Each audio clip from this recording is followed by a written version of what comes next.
Hello, everybody. Welcome back to Screenstars. Welcome to another review.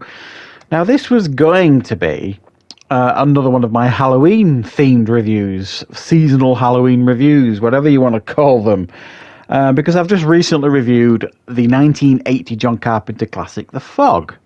And I said in that review I would probably revisit the 2005 remake and do a review on that. And like I said, it was going to be like another Halloween-themed review. And then I watched it, and I'm sorry, but it has to be a dumpster fire review for this one because it's just so goddamn awful. So yeah, this film was released in 2005, was directed by Rupert Wainwright, and it stars Tom Welling, Maggie Grace, and Selma Blair. Right. So this is the reboot of the classic 1980 film. It follows a very, very similar storyline. The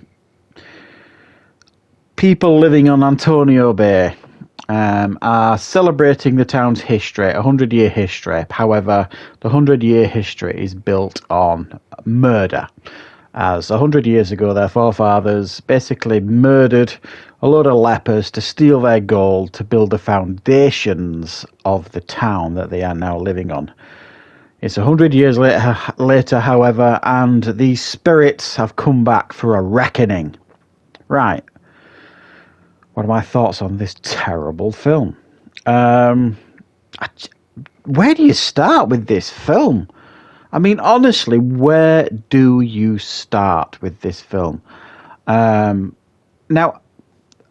I am not usually one to kind of jump on the remake bandwagon. Usually when people say remake, everyone's like, oh, it's going to be terrible.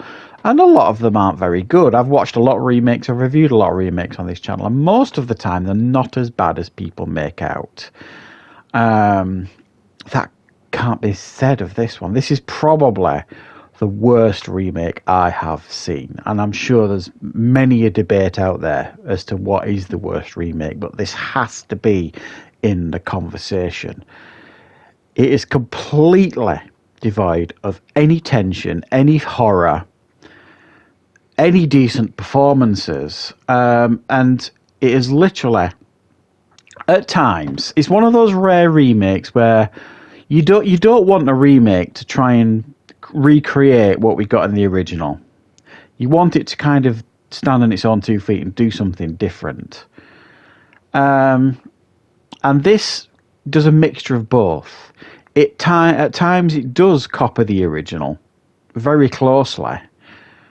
But when you're trying to copy John Carpenter, you're going to lose. It's just that simple, especially John Carpenter when he was absolutely at his peak. Between like the late 70s and the late 80s, he was untouchable, really, I think, on John Carpenter for making horror. He was just incredible. So you're trying to recreate what has come before, but you're going to fail, and it absolutely does fail. And then when it tries to do something different and original with the story, it's a catastrophe. An absolute catastrophe. Where do we start? Okay, the performances. None of these people I'm claiming are terrible actors. I don't think they are. I think with the right material and the right director and the right writing, they're all very, very capable of giving good performances. They've all done it before, and they've all probably done it since. This film gives them nothing to work with. The Maggie Grace character, I mean, quite a lot of them are very unlikable for a start.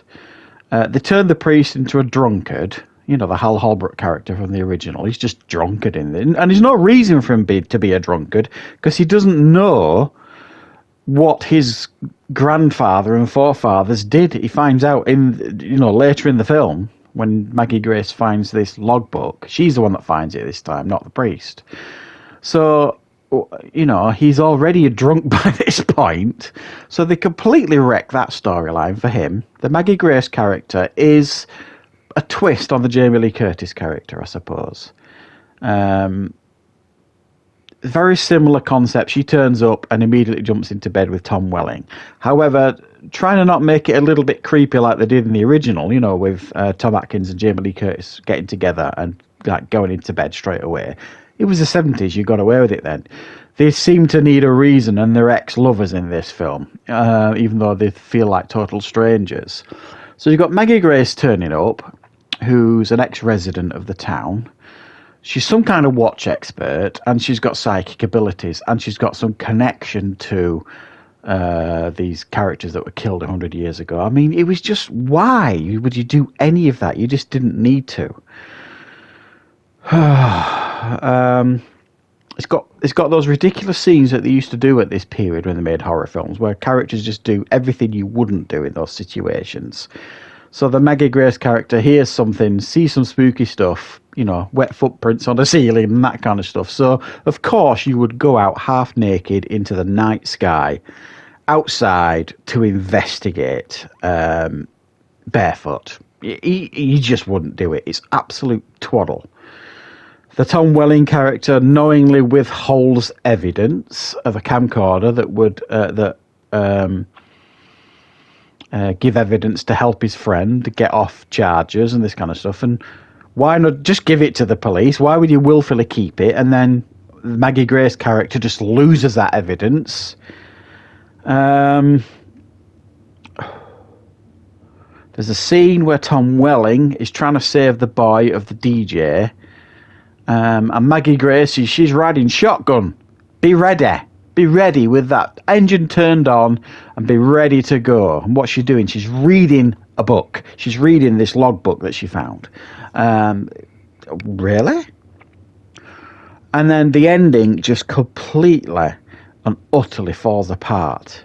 It's one of those horror films that feels like it needs to explain everything. So we get flashbacks as to what happened 100 years previous. You don't need it. If you build the tension good enough, you're not going to need any of that, but the film doesn't do it at all. And it just becomes an absolute joke by the end, this film. No horror, no tension, the effects are terrible, the performances are bad, and it is an abysmal attempt at a remake. I did see this when it came out. I don't know if it was the cinema where I saw it. I can't remember. And I remember not hating it, but my God, it's a good 15 years since I've seen it, I suspect, and it is just terrible. So bad. So this had to be a dumpster fire review. Had to. Shocking. So yeah, guys, it's a very, very poor film. Let me know in the comments what you think of The Fog, the 2005 version. It is so terrible compared to the original. It's unbelievable. So yeah, guys, that's my review for the 2005 remake of The Fog. Thanks for watching. I will, of course, be back with more reviews and content on the channel very, very soon.